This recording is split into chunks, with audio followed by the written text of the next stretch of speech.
Train യാത്രകൾ ചെയ്യുന്നവർക്ക് പ്രധാനപ്പെട്ട ഒന്നാണ് തത്കാൽ ടിക്കറ്റ്. പെട്ടെന്നുള്ള യാത്രകളിൽ ട്രെയിൻ ടിക്കറ്റ് ലഭിക്കുന്നതിന് വേണ്ടി തത്കാൽ ടിക്കറ്റ് ആണ് ഉപയോഗിക്കാറുള്ളത്. ഇപ്പോൾ IRTC വഴി ട്രെയിൻ ടിക്കറ്റ് ബുക്ക് ചെയ്യുന്നതിൽ സുപ്രധാന മാറ്റമാണ് ഇന്ത്യൻ റെയിൽവേ കൊണ്ടുവന്നിട്ടുള്ളത്. IRTC അക്കൗണ്ടിനെ ആധാറുമായി ബന്ധിപ്പിച്ചവർക്ക് മാത്രമേ ഇനി ഓൺലൈനായി റെയിൽവേ തത്കാൽ ടിക്കറ്റ് എടുക്കാൻ സാധിക്കുകയുള്ളൂ. ജൂലൈ 1 മുതലായിരിക്കും ഈ പുതിയ മാറ്റം നിലവിൽ വരിക. ടിക്കറ്റ് എടുക്കുമ്പോൾ ആധാർ അധിഷ്ഠിത OTP നൽകുന്ന സംവിധാനം ജൂലൈ 15 മുതൽ നിർബന്ധമാക്കുമെന്നും ഇന്ത്യൻ റെയിൽവേ അറിയിച്ചിട്ടുണ്ട്. IRCTC വെബ്സൈറ്റോ ആപ്പോ ഉപയോഗിച്ച് ടിക്കറ്റ് എടുക്കുന്നവരിൽ കൂടുതൽ ആളുകളും ആധാറുമായി ബന്ധിപ്പിച്ചിട്ടില്ല എന്നാണ് റിപ്പോർട്ടുകൾ. IRCTCയിൽ ആധാർ ലിങ്ക് ചെയ്യാൻ സാധിക്കുന്നതാണ്. ഇത് ഒറ്റത്തവണ ചെയ്താൽ മതിയാകും. ജൂലൈ 15 മുതൽ ഓരോ തവണ ടിക്കറ്റ് എടുക്കുമ്പോഴും ആധാർ OTP നൽകേണ്ടി വരുന്നതാണ്. ഏജന്റുമാർ വഴിയും ടിക്കറ്റ് ബുക്ക് ചെയ്യാൻ സാധിക്കാറുണ്ട്. എന്നാൽ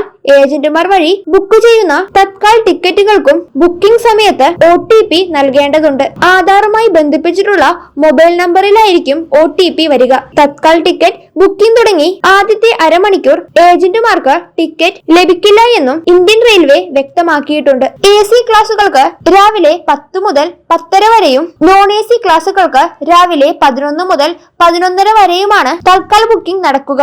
ഈ ബുക്കിംഗ് എളുപ്പത്തിൽ നടക്കുന്നതിന് വേണ്ടിയാണ് പുതിയ മാറ്റങ്ങൾ നടത്തുന്നത്. റെയിൽവേയിൽ തത്കാൽ ടിക്കറ്റുകൾ ബുക്ക് ചെയ്യുന്നതിന് ചുരുങ്ങിയ സമയം മാത്രമേ ഉള്ളൂ. എന്നാൽ വിവരങ്ങൾ നേരത്തെ നൽകിയാൽ പെട്ടെന്ന് തന്നെ സീറ്റ് ഉറപ്പാക്കാനും സാധിക്കുന്നതാണ്. റെയിൽവേ റിസർവേഷൻ കൗണ്ടറിലും തത്കാൽ ടിക്കറ്റ് ബുക്ക് ചെയ്യാൻ സാധിക്കും. യാത്രാ വിവരങ്ങളും യാത്രക്കാരുടെ വിവരങ്ങളും അടങ്ങിയ അപേക്ഷാ ഫോം പൂരിപ്പിച്ച് നൽകിയാൽ മതിയാകും. യാത്ര ചെയ്യാനുള്ള തീയതിക്ക് ഒരു ദിവസം മുന്നെയാണ് തത്കാൽ ടിക്കറ്റ് ബുക്ക് ചെയ്യാൻ സാധിക്കുന്നത്.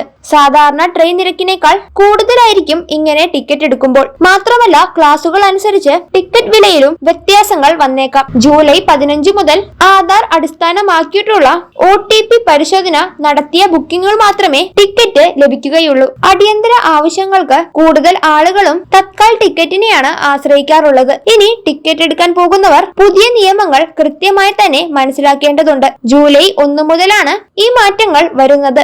ഇതുമായി ബന്ധപ്പെട്ട കൂടുതൽ വിശദാംശങ്ങൾ ശരിയായ രീതിയിൽ തന്നെ മനസ്സിലാക്കിയതിനു ശേഷം കാര്യങ്ങൾ കൃത്യമായി തന്നെ ചെയ്യേണ്ടതാണ്. യാത്രക്കാരുടെ സുരക്ഷ ഉറപ്പാക്കുന്നതിന് വേണ്ടിയാണ് ഈ പുതിയ നീക്കം നടപ്പിലാക്കിയിട്ടുള്ളത്.